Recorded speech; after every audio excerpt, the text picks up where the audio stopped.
All right, guys, welcome back to another episode of Muscle Discord. And we had a great weekend, like great off-season performance at the High Roller show that took place this Saturday.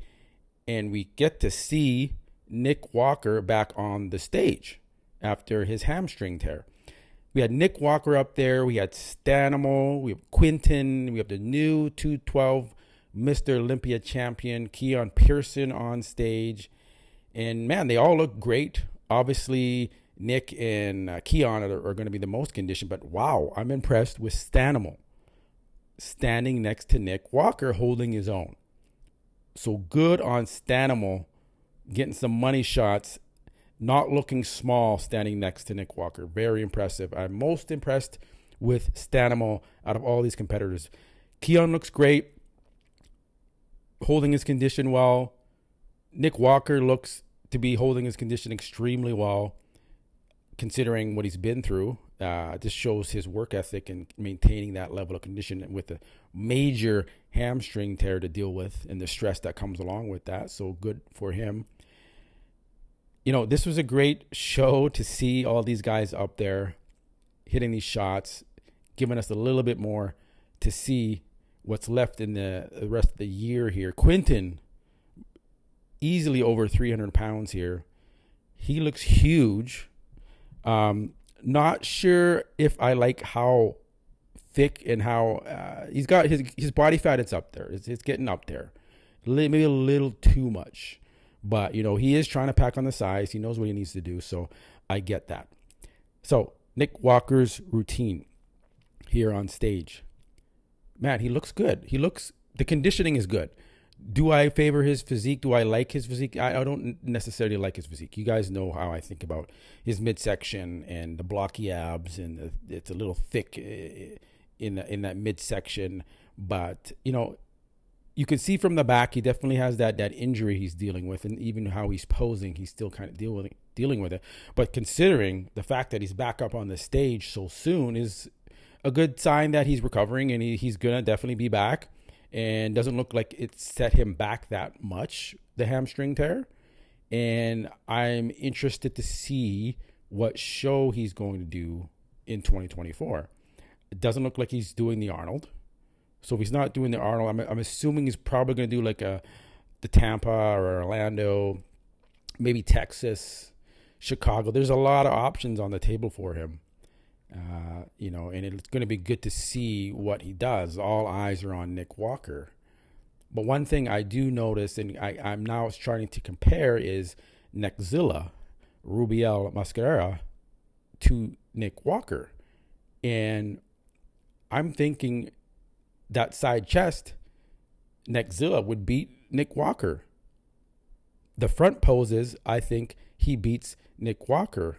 Now, Nick Walker does bring that level of conditioning that Neckzilla isn't bringing yet, especially from the backside, but he has time to improve.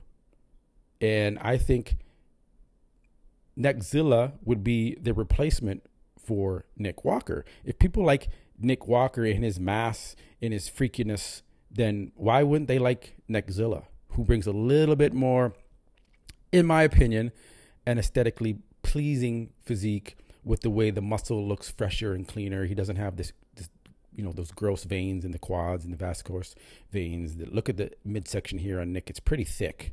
Like I'm telling you guys, he has a thick midsection. If you really want to believe it or not, and how he hides it in his poses, you can take that with a grain of salt as well. But he does have a thicker midsection, and there's no way around that. He's got one. He's got to deal with it. Keone Pearson looks great. Again, you guys know my thoughts on what happened at the 2023 212 Mr. Olympia, where he took out the two-time 212 champ Sean Clarita, who I had on the podcast recently, discussing his thoughts on that, and he did not agree with that. He thought he should have beat Keone Pearson, and you know, but it was a close battle, and it is what it is, and they're going to have to battle it out in 2024 on that stage, and it's going to be an awesome rematch to see. Nevertheless, he is the champ, and he looks great up here, holding a lot of size, and it's going to be a battle next year. All right, moving into the Taiwan Pro show. It held the classic physique event for it. And Jaehan, who I also have done some videos on in the past, saying what tremendous potential this guy has. He won. He took first place, which was, to be expected. But interesting enough, the guy that I just did a video on recent, Ji Hoon Bang, was not in the top 5, which is shocking to me. I don't even know where he placed. He did look off. He looked soft compared to how he looked the week prior. I don't know what happened, but something must have happened, because he 1000% should have been in that top 5, maybe even win the show. There's some video here. Look at his shape. Like, he looks good, but I just think for him not to place in the top 5, something must have happened. His conditioning obviously is off here. You can tell he's just not bringing that level of detail that, you can see he looks washed out in the pecs. They're not fully striated. The delts, the arms are nowhere near the level they were last weekend. So too bad. He's a new pro now, so he's got to, learn how to make sure you come in shape for these shows, or you're not going to win, no matter how good you look. And Jaehan put on a display of conditioning, fullness, great presentation, as always, a great poser, and it was a great weekend here, man. So Jaehan comes out to win. All right, guys, we will catch you on the next one. Peace.